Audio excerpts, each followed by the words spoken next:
Kottayam medical കോളേജുമായി ബന്ധപ്പെട്ട വിഷയത്തിൽ പ്രത്യേകിച്ച് അവിടെ അപകടം ഉണ്ടാകുക, ഒരാൾ മരിക്കുകയും ചെയ്തു. അതിൻ്റെ സർക്കാരിനെതിരെ വലിയ വിമർശനം വരുന്നുണ്ട്. അതിനെന്താണ് ഈ കാര്യങ്ങളെക്കുറിച്ച് അവിടുത്തെ മന്ത്രിയും അവിടുത്തെ നേതാക്കന്മാരും വിശദീകരിച്ചു കഴിഞ്ഞിട്ടുണ്ട്. ഉപയോഗിക്കാതെ ഇരുന്ന ഒരു കെട്ടിടത്തിലാണ് ഈ വലിയ ദുരന്തം ഉണ്ടായത്. പക്ഷെ ദുരന്തമുണ്ടായി ഒരു മനുഷ്യന് ജീവൻ നഷ്ടപ്പെട്ടു എന്ന് പറയുന്നത് നമ്മളെല്ലാം ദുഃഖിക്കേണ്ട ഒരു കാര്യമാണ്. ഒരിക്കലും അത് ഉണ്ടാകാൻ പാടില്ലാത്തതായിരുന്നു. ഞാൻ നിങ്ങളെപ്പോലുള്ള മാധ്യമങ്ങളിൽ നിന്നാണ് മനസ്സിലാക്കിയത്, അവിടെ ജീവൻ നഷ്ടപ്പെട്ട വ്യക്തിയുടെ സഹോദരിയുടെ ബന്ധു ഇതിനെക്കുറിച്ച് പറയുന്നത് ഞാൻ കേട്ടു ഡിജിറ്റൽ മാധ്യമങ്ങളിലൂടെ. എങ്ങനെയാണ് ഈ ദുരന്തമുണ്ടായത്, എന്തുകൊണ്ട് എൻ്റെ ബന്ധു മരിക്കേണ്ടി വന്നു, അപകടം എങ്ങനെ സംഭവിച്ചു, ഇത് കൃത്യമായിട്ട് അന്വേഷിച്ച് കണ്ടുപിടിക്കണം. അതിന് ഉത്തരവാദികളായവരുടെ മേൽ മാതൃകാപരമായി നടപടിയെടുക്കണം. ഗവൺമെൻറ് ഇക്കാര്യത്തിൽ മരണമടഞ്ഞ വ്യക്തിക്കൊപ്പമാണ്, അവരെ ചേർത്ത് പിടിക്കുന്നു എന്നവർ പ്രഖ്യാപിച്ചു. അത് അംഗീകരിക്കുന്ന ഒരു സമീപനമാണ് ഈ ബന്ധുവിൻ്റെ ഭാഗത്ത് നിന്നുണ്ടായത്. ഈ ആരോഗ്യമന്ത്രി രാജിവെക്കണമെന്നുള്ള ഒരു ആവശ്യമാണ് പ്രതിപക്ഷം വളരെ ശക്തമായി ഉന്നയിക്കുന്നത്. വലിയ പ്രതിഷേധങ്ങളും നടക്കുന്നുണ്ട്. ആരോഗ്യമേഖലയിൽ നിരന്തരം ഇത്തരം പ്രശ്നങ്ങൾ വരുന്നു, പ്രതിഷേധങ്ങൾ വരുന്നു, യുവജന പ്രസ്ഥാനങ്ങൾ പ്രതിഷേധിക്കുന്നു. യഥാർത്ഥത്തിൽ തന്നെ ഇത്തരത്തിലൊരു പരാതി, പ്രത്യേകിച്ച് ഹാരിസ് ഡോക്ടർ എന്നൊരു പരാതി ആരോഗ്യവകുപ്പിനെതിരെ ഉന്നയിക്കുകയും ചെയ്തു. ആദ്യമായി ഇതിനെക്കുറിച്ച് നമ്മുടെ നാട്ടിൽ ധാരാളം പ്രതികരണങ്ങൾ വന്നിട്ടുണ്ട്. ഇപ്പം ഒരു വിഷയവുമായി ബന്ധപ്പെട്ട് നിങ്ങളോട് സംസാരിക്കാൻ വന്ന ഘട്ടത്തിൽ നിങ്ങളാണ് ചോദിച്ചത്. അതിനോട് പ്രതികരിക്കാനുള്ളത്, ഇന്ത്യയിലെ മറ്റു സംസ്ഥാനങ്ങളുമായി താരതമ്യപ്പെടുത്തിയാണല്ലോ നമ്മൾ ഓരോ കാര്യങ്ങളും മനസ്സിലാക്കുക.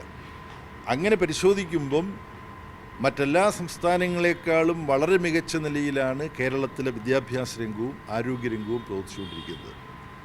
2 ദിവസം മുമ്പാണ് വിദ്യാഭ്യാസ രംഗത്തെക്കുറിച്ചൊരു റിപ്പോർട്ട് വന്നത്. അതിനെക്കുറിച്ച് ഞാൻ പറയുന്നില്ല.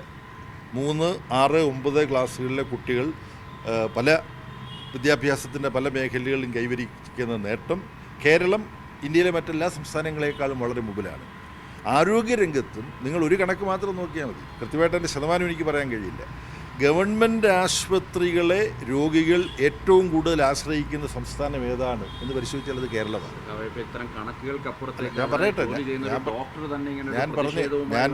ഞാൻ പറഞ്ഞു കഴിഞ്ഞോട്ടെ സുഹൃത്തെ, നമ്മളിപ്പോൾ സംസാരിക്കുന്നതുകൊണ്ട് ഇതിനെക്കുറിച്ച് ഞാൻ പറയാം. അപ്പോൾ അങ്ങനെ എല്ലാ ആരോഗ്യ സൂചികകളിലും കേരളമാണ് ഏറ്റവും മുമ്പിൽ നിൽക്കുന്നത്.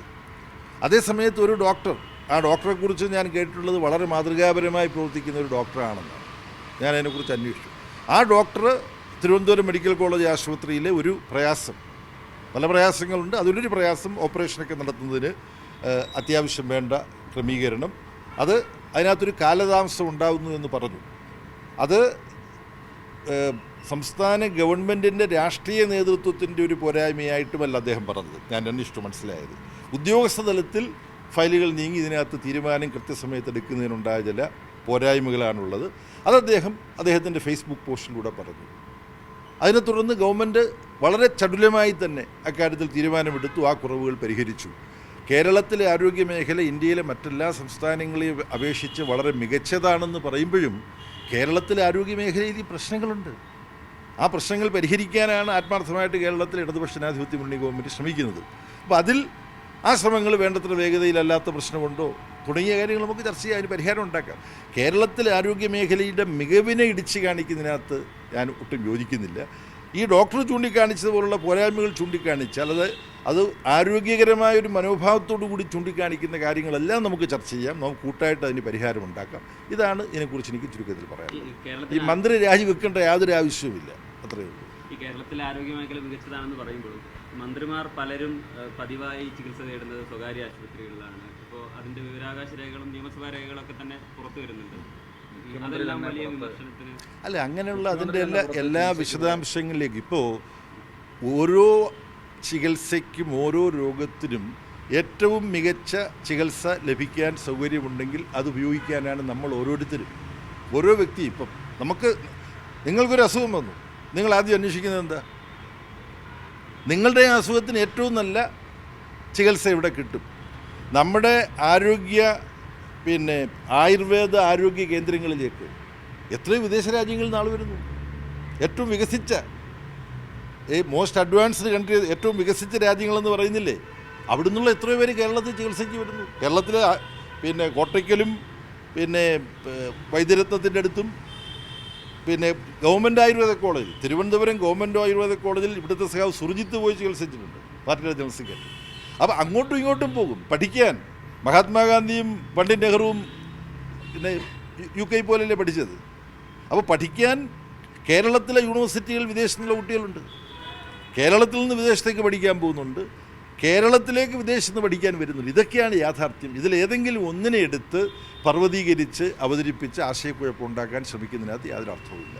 ഒറ്റപ്പെട്ട സംഭവമല്ല, മറ്റ് മെഡിക്കൽ കോളേജുകളിൽ നിന്നും ഇതുപോലെ തരം ഇപ്പോൾ തിരുവനന്തപുരം മെഡിക്കൽ കോളേജിൽ നിന്നും പിന്നീട് Alappuzha medical college, Kottayam medical കോളേജിലാണെങ്കിലും ഈ ബോയ്സ് ഹോസ്റ്റലിൻ്റെ അടക്കം പ്രശ്നങ്ങൾ ഇപ്പോൾ ചൂണ്ടിക്കാണിച്ചിട്ടുണ്ട്.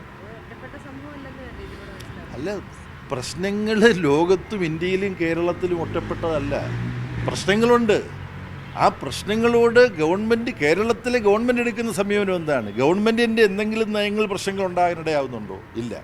പ്രശ്നങ്ങൾ നമ്മുടെ സംവിധാനത്തിനുള്ളിൽ പല കാരണങ്ങളാൽ ഉണ്ടാകും. ആ പ്രശ്നങ്ങൾ ഉണ്ടാകുമ്പം തക്കതായി ഇടപെട്ട് അതിന് പരിഹാരം കണ്ടെത്താനാണ് മുഖ്യമന്ത്രി മുതൽ ഓരോ മന്ത്രിമാരും ആത്മാർത്ഥമായി ശ്രമിച്ചുകൊണ്ടിരിക്കുന്നത്. അതാണ് വസ്തുത. ഈ ശ്രമമെല്ലാം ഉണ്ടാകുമ്പോഴും ചിലയിടത്ത് പ്രശ്നങ്ങൾ ഉണ്ടാകുന്നു. അതെങ്ങനെ ഉണ്ടായി എന്നുള്ളത് പരിശോധിച്ച് അത് പരിഹരിക്കാൻ ശ്രമിക്കണം. ഇതാണ് നമ്മൾ സ്വീകരിക്കേണ്ട ഒരു സമീപനം. ഈ ഹാരിസ് ഡോക്ടർ മികച്ച ഡോക്ടറാണെന്ന് പറയുമ്പോഴും ഈ അദ്ദേഹത്തിൻ്റെ ഈ ഫേസ്ബുക്ക് പോസ്റ്റ് വന്നതിന് ശേഷം മന്ത്രിമാരടക്കം രൂക്ഷമായ വിമർശനം അദ്ദേഹത്തെ എതിരെ ഉണ്ടായി. പ്രത്യേകിച്ച് പ്രതിപക്ഷത്തിന് അടിക്കാൻ ഒരു വടി കൊടുത്തതിനുള്ള വിമർശനമൊക്കെ വന്നിട്ടുണ്ട്. അതിനെങ്ങനെയാണ് കാണുന്നത്? ഞാൻ മനസ്സിലാക്കുന്നത് മുഖ്യമന്ത്രി ഇതിനെക്കുറിച്ച് വളരെ ഒരു ഉത്തരവാദിത്വ ബോധമുള്ള പിണറായിയുടെ സാധാരണഗതിയിലുള്ള സമീപനം, സമതുലിതമായ ഒരു സമീപനം, ആ സമീപനത്തിലാണ് മുഖ്യമന്ത്രി പ്രതികരിച്ചത്. ആരോഗ്യമന്ത്രി പ്രതികരിച്ചത് ഞാൻ കണ്ടു. എന്നാൽ എല്ലാവരും അങ്ങനെയാണോ കേരളത്തിൽ പ്രതികരിച്ചതെന്ന് ചോദിച്ചാൽ അതിനെക്കുറിച്ച് എനിക്കൊരു സർട്ടിഫിക്കറ്റ് കൊടുക്കാൻ പറ്റില്ല. വകുപ്പ് മന്ത്രിയും കേരളത്തിൻ്റെ മുഖ്യമന്ത്രിയും ഈ ഡോക്ടറുടെ പ്രത്യേകതയും അദ്ദേഹത്തിൻ്റെ മികവും ഒക്കെ ആദരിച്ചുകൊണ്ടും അംഗീകരിച്ചുകൊണ്ടും തന്നെയാണ് പ്രതികരിച്ചത്. അതല്ലാതെ ആരുടെയെങ്കിലും ഭാഗത്ത് നിന്നെങ്കിലും മോശമായിട്ടുണ്ടെങ്കിൽ അത് പരിശോധിക്കാം. എനിക്കറിഞ്ഞൂടെ, എൻ്റെ ശ്രദ്ധയിൽപ്പെട്ടിട്ടില്ല. ഓക്കെ.